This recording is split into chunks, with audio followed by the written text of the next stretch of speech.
Vande Guru Parampara Ishvaro Guratmeti Murti Veda Vivagine Yomata Yadaya Dakshinamurtaye Namaha Sarvavedanta Siddhanta Gocharam Dhamma Gocharam Govindam Paramaham Satguru Pratosha Om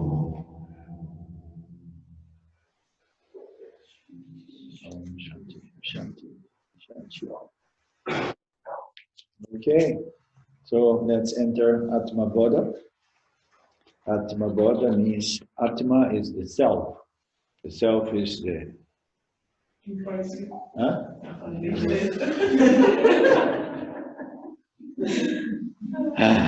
Está escrito em inglês Atma Bodha, significa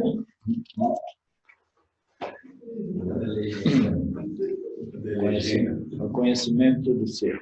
Tá? O Atma significa self, significa ser, né? Brahman, é o conhecimento de Brahman.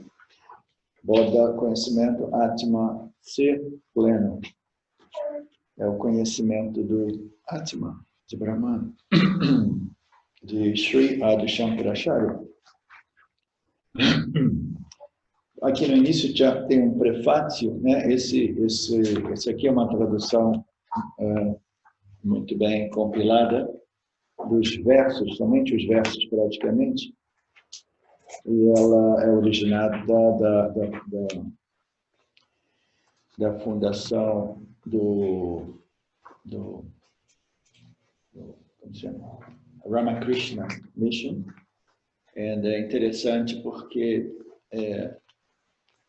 os seguintes livros do Atma Bodha foram consultados na preparação desta tradução: o Self-Knowledge de Swami Nikhilananda, da missão Ramakrishna, e Atma Bodha de Swami Shimayananda. Então, eu dei uma lida e a tradução eu não modifiquei quase nada, porque a tradução já era muito bem alinhada na nossa tradição mesmo, tradição do Vedanta, né? Então, aqui na primeira página, no prefácio, apresenta, né, o Atma Bodha, o conhecimento do ser, como resultado de muitas contemplações, né, dos rishis, né, sobre esse fenômeno chamado samsara, né? Samsara, como nós sabemos, é esse círculo vicioso, né, que nos amarra, né, em nascimentos, vidas, envelhecimento, doenças, mortes. Então, nós temos uma representação dessa roda viva, né, desse samsara chakra, a roda do samsara, essa repetição constante, né? E aqui diz que esse trabalho, né, esse livro é um resultado de profunda contemplação, né, sobre esses temas e o porquê desse renascimento, né? Por que a gente retorna de novo, e por que de novo a gente fica, né, preso, né, preso no mundo das experiências, né? Nós já cobrimos um pouco, né, durante esses últimos dias, através do Karma Yoga, do Gita, nós compreendemos já que samsara é simplesmente... Nós vimos que samsara né, é esse ciclo de nascimento, vida, envelhecimento, doença, morte, e alguma coisa nos traz de volta, de novo, e nos traz, de qualquer modo, né, num tempo, numa cultura, num meio ambiente, e as pessoas com as quais nós temos ainda karmas para resolver, desenvolver. Nós não temos a visão dessa roda, né, da trajetória da alma, mas nós nós reencontramos, assim dizem, né? As escrituras também, nós reencontramos de novo as pessoas, né? Com as quais nós temos laços kármicos de nascimentos passados também. Pessoas que nós somos influenciadas e nós influenciamos de novo e desenvolvemos essas relações com elas, não somente fisicamente, mas mentalmente e relações kármicas mesmo, que transcendem os nascimentos específicos, né?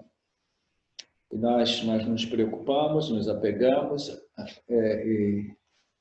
e quando os deixamos, né, nós sentimos aquela dorzinha, né? A minha esposa me disse que a mama está quase chegando lá. Ela já parou de comer, já dá 2 dias, né? A minha sogra parou de comer, já não abre os olhos, então já entrou no momento final de deixar esse ciclo, né? Deixar esse ciclo. Ela está fazendo uma passagem boa no sentido de que sem nenhuma dor psicológica, porque ela é uma pessoa muito apegada à vida, muito vibrante, muito boa, como disse antes, mas devido a esse tumor, né, no cérebro, ela perdeu a faculdade, né, cognitiva, e ela não compreendeu que esse processo era um processo que estava simplesmente terminando, né, concluindo esse ciclo de vida. E nós entramos nele, saímos dele, entramos neles, saímos nele, e deixamos temporariamente esse ciclo devido ao ciclo da vida, né, que se repete. De acordo com Bhagavad Gita e Upanishads, isso é devido a esse ciclo chamado nascimento, vida, morte, né? Samsara Chakra. Aqui ele apresenta esse ciclo como nascimento. O nascimento ele desenvolve a formação dos órgãos sensoriais. Quando a gente precisa de um indivíduo jiva, a primeira coisa que a gente precisa é desenvolver o quê? Os órgãos de percepção, porque o jiva é o agente, né? O agente de experiência, de conhecimento. E a primeira coisa que ele precisa são os órgãos sensoriais. Ele desenvolve os órgãos sensoriais, aí os órgãos de ação, aí ele começa a desenvolver mais tarde, né, a mente, que vai, né, coordenar e integrar esses estímulos sensoriais, criando experiências que são fundamentais nesse processo, né, de elaboração, o trabalho dos nossos karmas. A gente só vem aqui para dar continuidade aos nossos trabalhos kármicos, né? A vida é um palco que é desenhado, criado, assemblado para os jivas virem e darem continuidade a esse trabalho kármico, porque somente o jiva tem esse custo-benefício, né? Porque não é fácil esse livre-arbítrio, essa inteligência, né? Tem um preço alto, né? Essa liberdade de escolha, né? Qual é o preço? É uma responsabilidade, né, que nos amarra com os resultados de nossas ações, aí a gente acaba preso nesse ciclo kármico, chamado Samsara Chakra. Então, nascimento, a formação de órgãos, formações de órgãos, aí depois de 2, 3 anos, vem aquele sentimento do eu, pensamento eu, na criança, né? E aí se forma o ego nesse contexto é associado à depressão, porque a depressão é um produto natural desse sentimento de que eu sou o fazedor das minhas ações e eu quero o que eu quero. E toda vez que esses desejos são obstruídos, a gente se sente triste, deprimido, né? O ego dá origem a todas as nossas ações, karma, obra, né? E quando nós entramos no mundo das ações, no mundo do karma, né, nós encontramos o quê? Competição, existe a lei de escassez, né? Escassez e a lei de competição. Os objetos do campo, quanto mais valiosos eles sejam dentro de uma determinada cultura, mais competição ocorre. Então, mais a gente vai sofrer o quê? A depressão, a irritação, toda vez que os nossos desejos são obstaculizados, né? Então, a gente vai ter que competir muito, né? E essa competição ela vai ocupando nossas mentes, de modo que ela é constantemente pré-ocupada, ela jamais é realmente livre para desfrutar da sua natureza como Ananta, né? Essa paz, né? esse reflexo, né, que é muito bem definido como paz, contentamento ou ausência de perturbações mentais, né, derivadas dos desejos e aversões e toda a competição, expectativa, etc, etc. E com o tempo a mente vai cansando, o corpo físico vai cansando, as vidas quase sempre são vividas de modos não saudáveis, né, a maioria das pessoas, nesse mundo moderno principalmente. Então, o produto, nos dias de hoje, porque 100 anos atrás, na Itália, as pessoas do norte da Itália comiam polenta com ovo, polenta com queijo, né? Queijo da vaca, e o leite da vaca fresquinho, né? Então, o ar era bom, e etc. Agora, nós intoxicamos o planeta de tal modo, né? Tudo tão poluído, que a doença chega até, né, antes. Mas aí a gente tem a ciência para ficar, né, prolongando a nossa condição de doença. A doença, aí finalmente a morte. E a morte não é o fim. Se fosse o fim, né, a gente diria, ok, acabou, filho. Já não aguento mais, né? Meu pai, 91 anos, não, às vezes ele diz assim, não aguento mais. Mas aí não é o fim, porque aquela mente ela vai precisar de um outro agente para dar continuidade ao seu processo kármico, né? Encontrar essa pessoa, aquela pessoa, isso. Tenho tanto arrependimento que eu deixei a sua mãe quando vocês eram pequenininhos, entendeu? Imagina, meu pai, ele vai ter que voltar de repente né? E fazer alguma coisa para compensar aquele sentimento de culpa que ele tem, deixar e é por aí afora, né? Todas essas energias mentais, emocionais, vai nos amarrando com outras pessoas e com outras situações, e a gente nunca sai desse ciclo, entendeu? Até que a gente desenvolva a compreensão de que eu não sou o fazedor dessas ações, entendeu? O sistema realmente está fazendo tudo isso, e essa compreensão, como nós sabemos, é o início, né? É o início da preparação. Esse texto aqui é o texto para aqueles que já foram preparados e purificados através da compreensão de karma e dharma e o Upasana Yoga, né? Então, nós estamos agora já entrando diretamente no Jnana Yoga.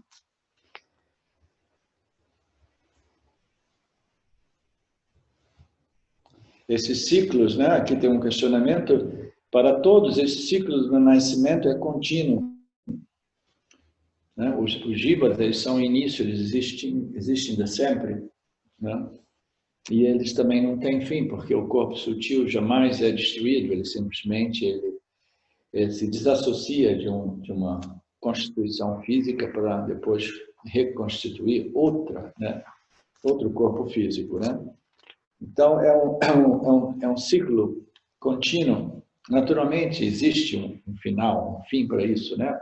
Que é o famoso moksha, né? O autoconhecimento, a dissolução do rio, né? Do oceano de Brahman, todos esses conceitos, né?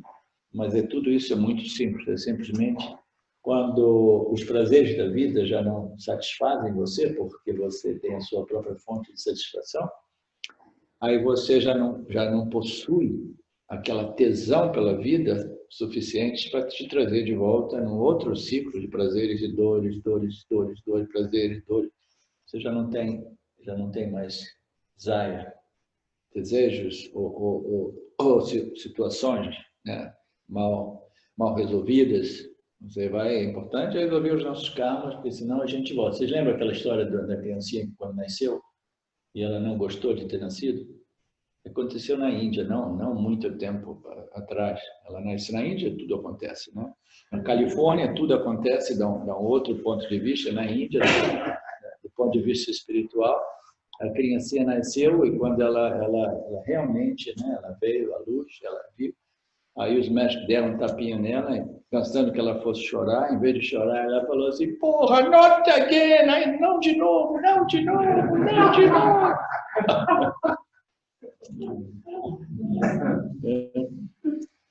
So, é um ciclo sem fim. O nascimento é o resultado da formação de órgãos do corpo e da mente. Isso é seguido pelo sentimento eu. Esse ego resulta em karma, que resulta em competição. Os yanis, os professores, né, os nossos grandes Mahatmas, professores de Vedanta, trabalham para descobrir, né, modos, né, de desdobrar esses ensinamentos que possam ajudar os indivíduos a colocar fim nesses ciclos de nascimento, vida, morte e renascimento. Muitas pessoas ignorantes não veem valor nesses ensinamentos porque elas dizem, o que me interessa com outra vida, entendeu? Porque se tu me diz que eu sou produto de uma encarnação passada, eu não lembro a encarnação passada. Então eu vou ficar aqui trabalhando, pensando que de repente eu não vou nem curtir um céu em algum lugar, eu vou simplesmente me dissolver no oceano de Brahman. E se eu tiver melhoramento, né? Eu não vou estar presente esse jiva na minha próxima encarnação para curtir o meu punya, entendeu? Então, essas pessoas materialistas dizem, não, é agora, now or never, entendeu? Então, yami, eu, meu. Então, né? Essas pessoas materialistas, elas pensam desse ponto de vista, né? Qual é o sentido de... Né? Eu tenho uma pequena discordância no modo que o Ramji apresenta essa questão do karma, o cíclico karma, né? Nascimento, vida e morte, porque o Ramji, ele evita de falar sobre isso, dizendo que isso é irrelevante, porque quando a gente assume um outro nascimento, nós não nos lembramos mais. Né? Então, é melhor deixar isso para lá, não tentar ficar lembrando de passado, não se preocupar e permanecer focado em fazer esse trabalho agora. Mas, ao longo dos anos, eu encontrei pessoas de 70, 75, 78, 80, 85, entendeu? Temos algumas pessoas até mesmo no Brasil, de idades mais avançadas, que começaram a me apresentar essa questão. Putz, eu estou fazendo todo esse trabalho e eu acho que eu não tenho tempo para me liberar nessa vida, entendeu? Minha mente já está cansada, fraca, um pouco tamásica, etc. Já não tem muito tempo à minha disposição e eu vou ficar aqui, entendeu? Né? Trabalhando para tentar alcançar alguma coisa que de repente já é um pouco tarde para mim, né? Então, o quê? Por que eu vou fazer isso se eu não vou me lembrar, se eu não vou poder desfrutar do punya, porque o cara que vem depois de mim é que vai desfrutar dos meus esforços agora, entendeu? Não sou eu que vou desfrutar, é a pessoa que vem depois, né? O jivinha depois, né? Então, essa foi uma questão que me fez refletir sobre isso, e o espírito do Karma Yoga é o espírito de contribuição para o campo. Então, qualquer melhoramento que nós estejamos processando, né, tem um impacto positivo no campo. Né? Então, quanto mais a gente vai desenvolvendo essa sabedoria espiritual, né, significa, né, é sinônimo de menos e menos ignorância que a gente está colocando no campo. Né? Então, a gente está melhorando o campo que é dentro do espírito do Karma Yoga, entendeu? De trabalhar para o benefício do campo. E não somente isso, eu estou trabalhando o benefício do campo e estou trabalhando para o cara que vem depois de mim. Né? Não existe espírito mais Karma Yoga do que, né, permanecer motivado trabalhando para o campo, independentemente de quanto tempo eu tenho à minha disposição, quantas vidas sejam necessárias para esse famoso moksha, né, ocorra, etc. Então, eu simplesmente, a parte de tudo isso, né, não existe nada melhor para a gente fazer na vida do que processar crescimento espiritual. Né? Por quê? Quando eu processo, né, quando eu simplesmente cresço espiritualmente, a minha mente se torna mais calma, mais tranquila, mais focada, e aí esse instrumento primário, o meu intelecto, ele aprecia mais a vida, ele é capaz de curtir mais, de apreciar, de desfrutar da vida, né? Em vez de ficar sofrendo a vida, a gente vai curtir a vida. Não existe nada melhor na vida, em termos de atividade, que não seja essa atividade espiritual, né, de produzir refinamento, ou purificação, elevação espiritual. Né?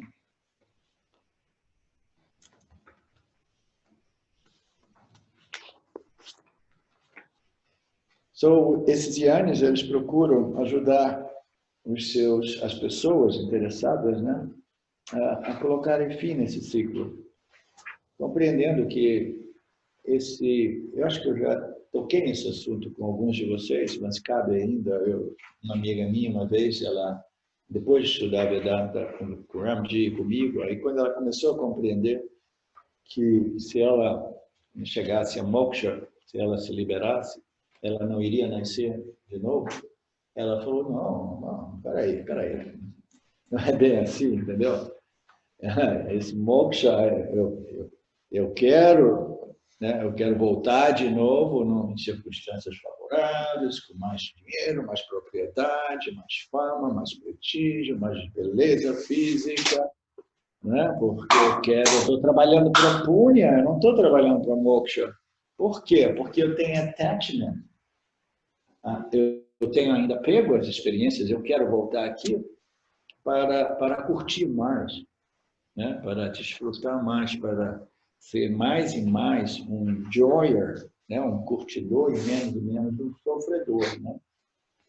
Então, eu tive que explicar a essa minha amiga que quando você vai desenvolvendo esse crescimento e você vai percebendo que você não é o ego, etc., aí os objetos do campo eles vão perdendo valor, eles já não se sentiam como prata e ouro. Aí, quando você vê, você vai perdendo o interesse nessas coisas, entendeu? É muito interessante. Por exemplo, eu vejo que a maioria de vocês aqui tem um valor muito desenvolvido, uma vassana por música, né?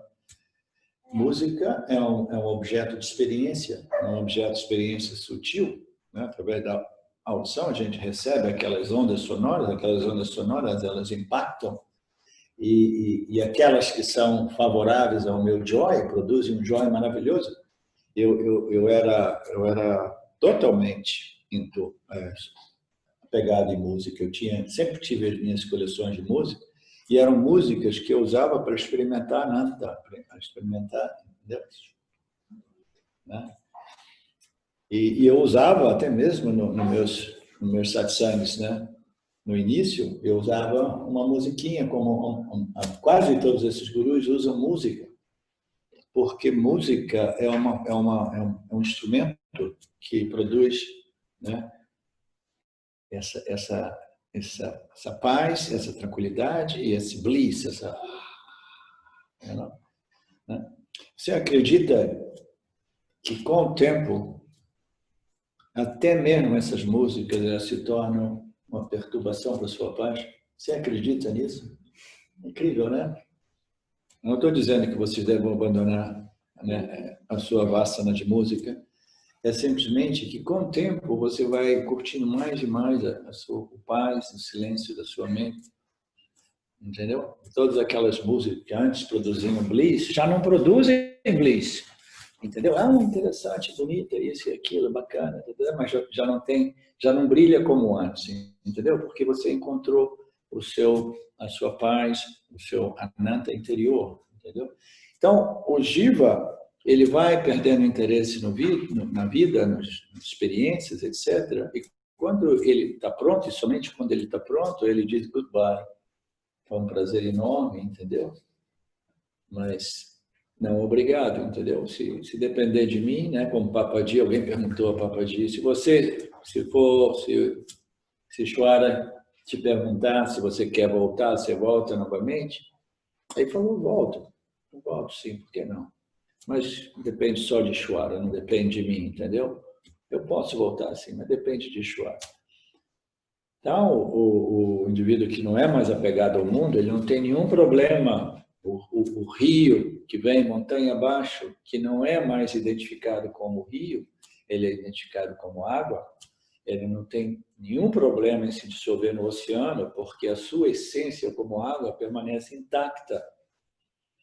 A consciência do Jiva, que é a consciência de Brahman, não tem nenhum problema de se dissolver em Brahman, porque a consciência permanece intacta como consciência. Né? E isso só é possível através do conhecimento profundamente bem claro e assimilado da sua natureza. Arlindo, o Henrique ergueu a mão, acho que ele quer fazer uma pergunta. Sim, Henrique. Oi, Arlindo, tudo bem? Tudo bem. Diga aí. Essa questão que você colocou dessa pessoa, eu também fiquei pensando nesse negócio de você fazer o trabalho, que não tem o tempo. Quando a gente vai ficando mais para o final da vida, vai pensando nisso, né? Mas a libertação pode acontecer em um instante, né? Primeira coisa, né? E eu acho que esse negócio também de quem que vem depois, é uma completa identificação com a dualidade, né? Olha, não faz sentido. Se a gente pensa de que eu quero ter uma vida assim, você entendi a primeira fase, a primeiro estágio da sua questão. Você pode responder e repetir, por favor? Que o áudio não está muito bom. É que muitas vezes a gente pensa que a liberação precisa muito tempo, muito trabalho, até que precisa, mas também ela pode acontecer para a liberação bem em um instante de tempo, na verdade, né? Acontece em um momento, né? Pode acontecer em qualquer momento, digamos assim, embora o trabalho seja necessário. Mas se a gente pensa dessa forma, não tenho muito tempo, tenho pouco tempo, como se fala, né? Eu acho isso meio... E até outra coisa, eu quero desfrutar. Quem é que está querendo desfrutar, né? Uma coisa, eu acho que a gente tem que trabalhar, deixar essa dualidade para trás, porque senão a gente fica nesse negócio, o Karma Yoga vai pelo buraco, né? Ou seja, todo esse conhecimento desaparece. Eu compreendi o seu ponto. Eu posso dizer alguma coisa a respeito disso. Essa é uma questão muito inteligente e comum, entendeu? Então, a questão é assim: o Karma Yoga ele deve preceder o Jnana Yoga, entendeu? Mas não significa dizer que a gente precise permanecer eternamente no Karma Yoga, no Vipassana Yoga, no Dharma Yoga, entendeu? Mas é importante compreender que a preparação, purificação, sutilização da mente é o nosso goal, né? É o nosso objetivo intermediário, entendeu? Porque o outro lado disso que você está falando é o que a gente vê no mundo espiritual moderno, é que todo mundo quer pular diretamente no caminho direto, no Jnana Yoga, sem preparação mental. A respeito do que você disse, que o autoconhecimento, essa realização pode acontecer a qualquer momento, instantaneamente, e ela ocorre instantaneamente, entendeu? Numa fração de segundo.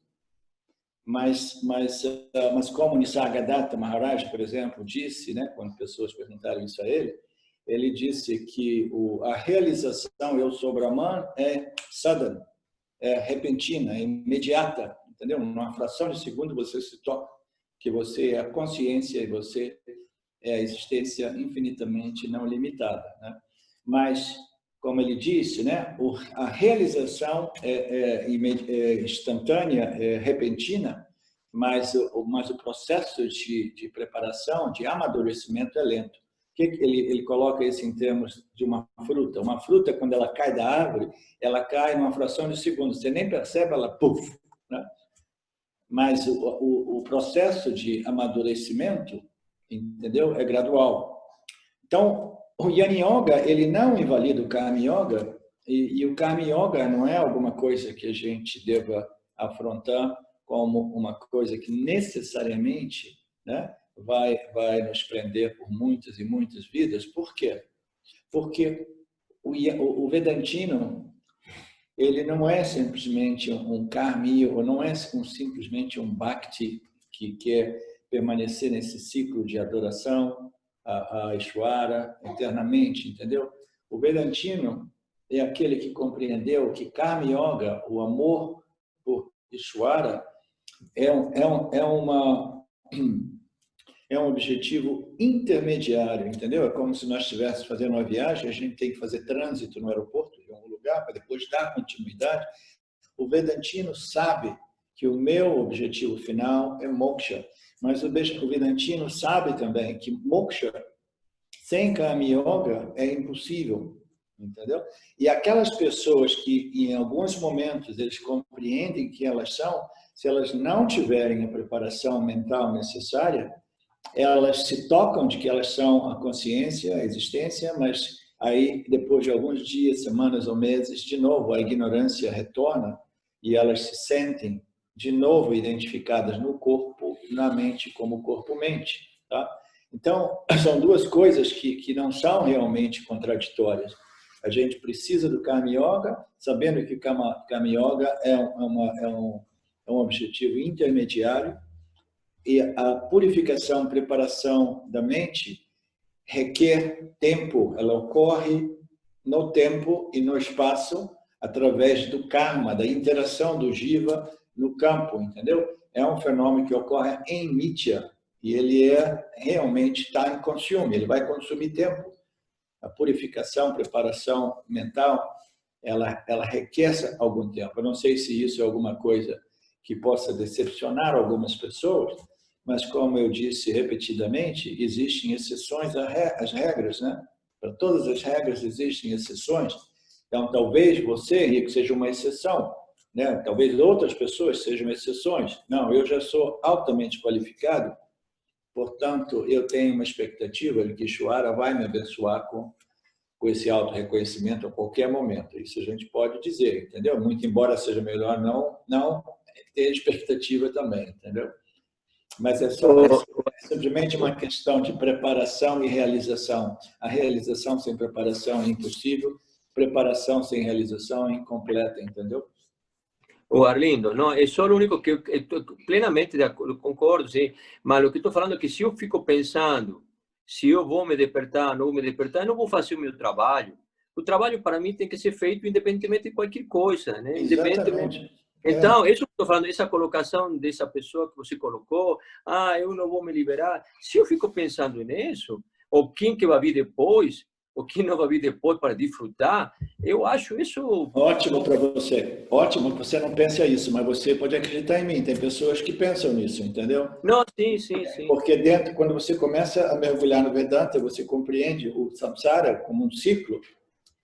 E você sabe que existia, né, um jiva antes de você, por quê? Porque você chegou aqui com um saco cheio de vasanas. Quem é que produziu aquelas vasanas antes, entendeu? Tá, então você sabe que teve um cara que fez tudo isso, né, que deu origem a você. E você compreende que as suas ações, não todas elas frutificam quando você deixa, né, quando o prana deixa o seu corpo, existe uma infinidade de karmas, de ações, né? Sanchita karmas, que ainda não frutificaram. Então, esses sanchita karmas vão precisar de um cara que vem depois, entendeu? Mas a gente não precisa de falar nisso. Mas, ainda assim, as escrituras, né, tradicionalmente, se referem a isso de novo, para nos permitir a compreensão desse ciclo e como esse ciclo imprisiona o indivíduo nesses nascimentos, vidas, envelhecimento e morte.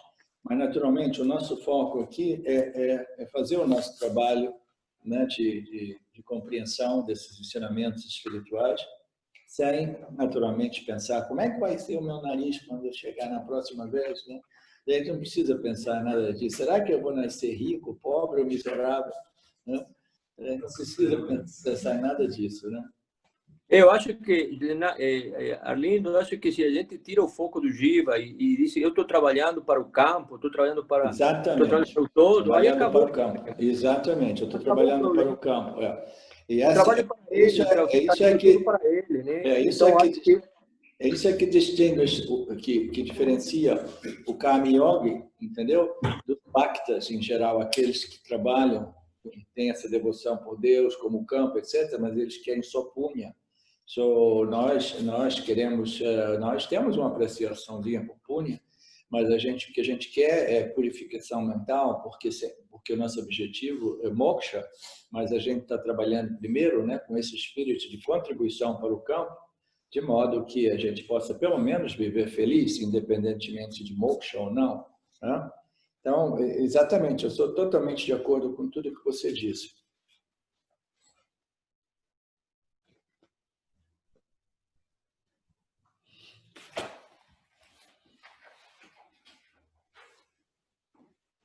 Ok, Atma Bodha, Conhecimento do Ser, é uma das obras de Shankaracharya.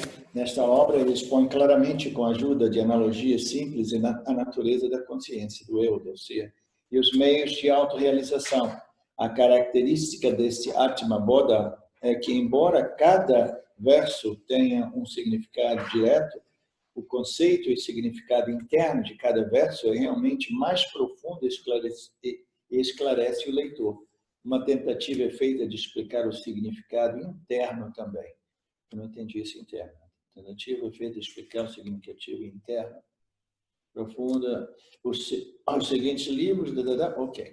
Vamos entrar nos versos, então. Atma Bodha. Tratado sobre o conhecimento do Atman. Este Atma Bodha é destinado a beneficiar aqueles que se livraram das impurezas por fazerem penitência, aqueles que têm uma mente pacífica, aqueles que podem dominar seus anseios e aqueles que desejam moksha ou liberação. Então, né, nós estamos agora entrando num outro nível, numa outra barca, numa outra viagem. Esse texto é para aqueles, né, aqueles qualificados que fizeram já os seus trabalhos, né, de purificação, né, de tal modo que agora a gente entra direto no Jnana Yoga. Né? Não se fala mais de karma, dharma, nada. Agora em diante, a gente pode revisar alguns conceitos de karma e dharma, mas fundamentalmente ele é destinado a não purificar a mente, mas de revelar para o indivíduo, porque ele é destinado para aqueles indivíduos que já se livraram de todas as impuridades ou impurezas, né? Através da penitência. A penitência nada mais é do que meus esforços, né? Meus sacrifícios espirituais. Eu não vou ficar em casa vendo aquela série do Netflix, né, essa semana inteira, porque são 5, 7 seasons, né? Como é que se diz? 7 seasons? 7 temporadas. Putz, não, eu vou sacrificar, eu vou fazer penitência, eu vou ficar lá, né, curtindo o Vedanta e purificando minha mente, né, né, desenvolvendo esse conhecimento, né, filho? Então, através dessa penitência, desses esforços, né, desse sacrifício, nós vimos essa palavra sacrifício, né, sacrificar meus desejos, meus apegos. Não, eu quero aquilo que me propicia liberação. Aqueles que têm uma mente pacífica, aqueles que podem dominar seus anseios, né?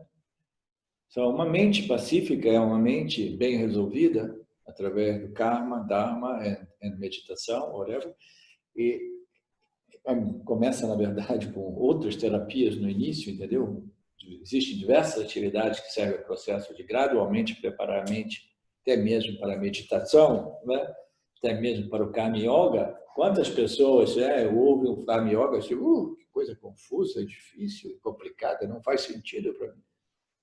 Então, Karma Yoga já requer uma certa purificação mental, espiritual, crescimento, maturidade, para realmente, né, ver, sentir, perceber a clareza, a luz, e dizer assim, eu vou viver como um Karma Yogi, né?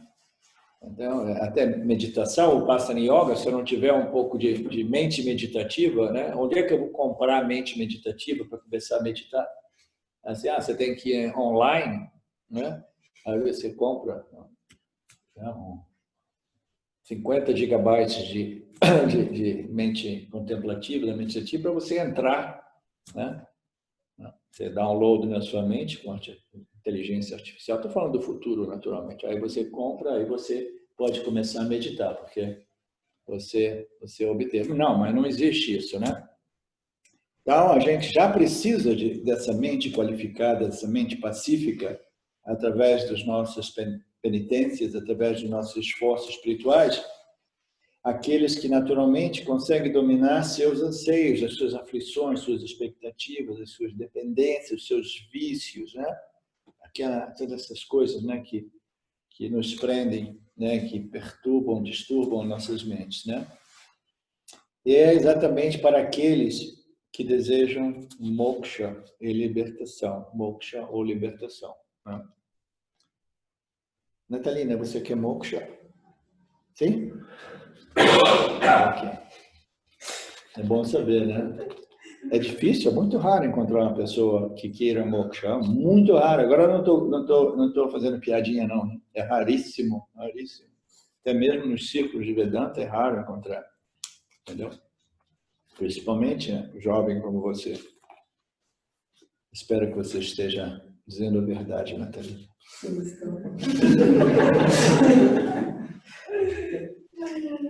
O verso número 2. Embora outros artigos como arroz, legume, água, peixe, peito de galinha, frango, é isso que está falando aqui? Não. Coxinha de galinha, nossa, eu pensava que não, isso aqui fosse um texto vegetariano. Embora outros artigos como arroz, legumes, água, panelas sejam necessários para a gente cozinhar e preparar uma refeição, né? No final das contas, a gente não consegue cozinhar e preparar uma refeição sem o fogo, né? O fogo é o elemento essencial, primário, básico, né? Sem o qual uma refeição não pode ser devidamente preparada, né? Mas ainda assim a gente precisa, né, da água, a gente precisa da panela e a gente precisa de outros ingredientes, né, para preparar essa refeição. Como o fogo é, portanto, a causa direta do conhecimento, do cozimento, né, é a causa dessa refeição, é o fogo, causa fundamental, do mesmo modo o conhecimento, né, o Atma Bodha é o conhecimento do ser, o conhecimento, como apresentado pelas Escrituras, né? O conhecimento e nenhum outro fator, nenhum outro princípio, nenhuma outra forma de disciplina, como a prática de austeridades e rituais que serviram ao propósito de preparar a mente, pacificar a mente, etc. Mas na hora que você quer realmente cozinhar a sua refeição, nada vai realmente cozinhar a refeição que não seja o fogo, né? Naturalmente com os ingredientes necessários para produzir essa refeição. Do mesmo modo, o conhecimento, Aham Brahmasmi, e nenhuma outra forma de disciplina ou prática ou exercício, como a prática de austeridades e rituais e meditações e etc. Não, somente o conhecimento é o único meio direto para obtenção de moksha e liberação, ou liberação. Então, o que isso significa dizer? Significa dizer que somente através do conhecimento o ser pode ser reconhecido e o indivíduo pode ser liberado da ignorância. A ignorância é eu sou complexo corpo-mente, eu sou limitado, né? Como todo complexo corpo-mente. Então, somente a ignorância, somente o conhecimento. O Swami, o Bhagwan Sri Ramana, ele era um yogi, ele fez muita yoga, muita meditação, ele praticava, parece que ele praticava Samadhi Yoga por muitos anos e muitos anos e muitos anos, mas aí, mais lá na frente, depois que ele saiu das cavernas, depois que ele reaprendeu a falar de novo, no início ele mal conseguia falar, estava num estado de total absorção no oceano de Brahmana, né? Sobre essas condições, né, extremamente místicas. Ele, mais adiante, depois que ele conseguiu falar, depois que ele entrou em contato com as escrituras védicas, as escrituras do Vedanta, etc., etc., mais tarde ele fez uma declaração muito bonita, que é uma declaração dos Upanishads, que quando eu li nos livros dele, entendeu? Eu fiquei assim, uau! Isso foi muito antes de eu conhecer o Vedanta. Ele disse assim: by knowledge and knowledge alone, the self can be realized. Somente através do conhecimento o ser pleno pode ser realizado. Somente através do conhecimento. E é muito simples o porquê dessa declaração, né? Porque, do mesmo modo, né, aquele indivíduo que queria que Shvara colocasse uma cabeça sobre os seus ombros, né? Uma ação de Ishvara, uma ação de qualquer pessoa pode modificar o formato da sua cabeça, mas não pode realmente produzir uma coisa que você já possui. Somente a compreensão de que eu sou consciência, que é simplesmente knowledge, conhecimento, a compreensão, somente a compreensão resolve isso. Né? Por quê? Porque você já é o que você é. Você já é a consciência. Né? Então, esse conhecimento, esse autoconhecimento, ele é o fogo, né, que destrói a ignorância e que revela para o indivíduo a sua natureza como Brahman, do mesmo modo que o fogo é o único fator realmente indispensável para produzirmos uma refeição, né? A gente tem lá, a gente tem o fogo, a gente tem a panela, a gente tem a água está fervendo. Aí dentro da água fervendo a gente bota o macarrão vai cozinhando, cozinhando. Então, tudo aquilo está ocorrendo, né? Mas ainda assim, da onde que o macarrão obteve o calor para cozinhar? Né? Da água fervendo. Então a água fervendo é a fonte, entendeu? A água fervendo é que vai produzir, entendeu? Qualquer tipo de prática que eu faço, né? Mas não é a água que está realmente cozinhando o macarrão, porque sem a panela a água não pode ser contida. Então é a panela quente.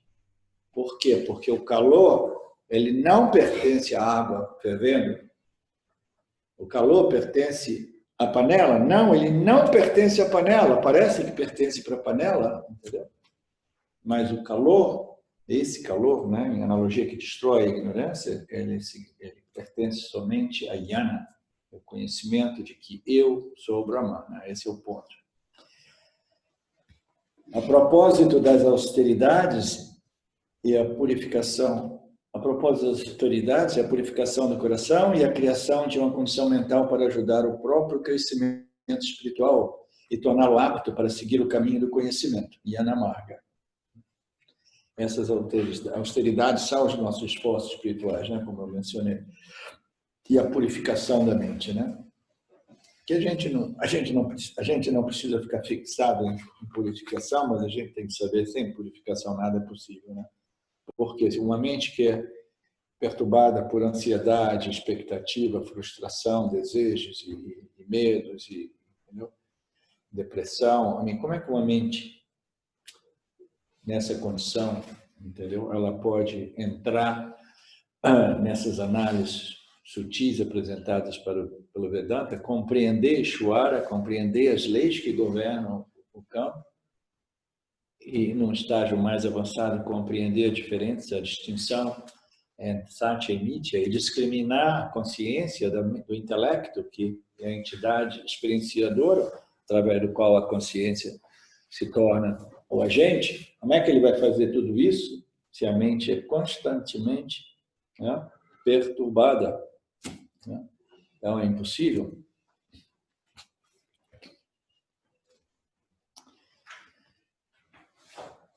Ok. O verso 3, karma não pode destruir a ignorância. Karma, literalmente, é ação, né? Karma não pode destruir a ignorância, visto que não é oposto a ela. Só o conhecimento, ou jnana, destrói a ignorância, do mesmo modo que a densa escuridão é destruída pela luz. Por meio da ação, alguém satisfaz seus desejos. Portanto, a ação está em harmonia com a ignorância e não pode, portanto, destruí-la diretamente. Olha que bonito, né? Então, a gente sabe exatamente o que a gente pode obter através de ações e o que a gente não pode obter através de ações, né? Se ações forem ações inteligentes, ações satívicas, ações que respeitam, né, essa construção corpo-mente, respeitam a criação, o campo dharmica, etc. Então, essas ações elas vão gradualmente produzir um resultado. E esse resultado é o quê? É purificação mental, emocional, intelectual. A mente vai ficando mais pura, o intelecto mais focado, mais claro, etc, etc. Então, a gente tem que compreender o que a gente pode obter por ação. E a gente precisa compreender o que a gente não pode obter através da ação. A ação jamais irá destruir o sofrimento humano. Por que a gente sofre? A gente sofre por causa da ignorância imposta por Madhya, essa famosa vidya, né? A ignorância cósmica universal. Então, essa ignorância espiritual cósmica universal, né, imposta por Maya, causa o sofrimento psicológico do Jiva. Então, o Jiva não consegue remover a ignorância e o sofrimento, entendeu? Através de ação. E quantas ações a gente faz tentando resolver esse problema, né? Agora, as ações que a gente faz e a ignorância, o sofrimento, elas pertencem a essa mesma ordem de realidade. A realidade da ação e da experiência, elas pertencem. Tinha falado no outro dia que Nietzsche é composto por subordens de realidade, então a ação, ela sempre produz um resultado, e esse resultado é uma experiência.